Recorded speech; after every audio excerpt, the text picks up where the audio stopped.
May iba nang umaagaw, nahihirapan ka. Ngayon ay nagsisisi na. Ano pa bang hinihintay? Sabihin mo ng tunay bago pa mahuli ang lahat at tuluyang lumisan. Sabihin mo na ang totoo, ang nasa puso't isipan mo.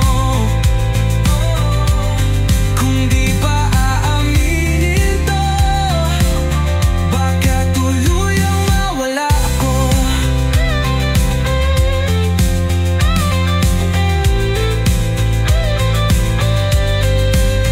Ito na ang pagkakataon, walang pipigil sa'yo. Huwag ka nang mag-alinlangan.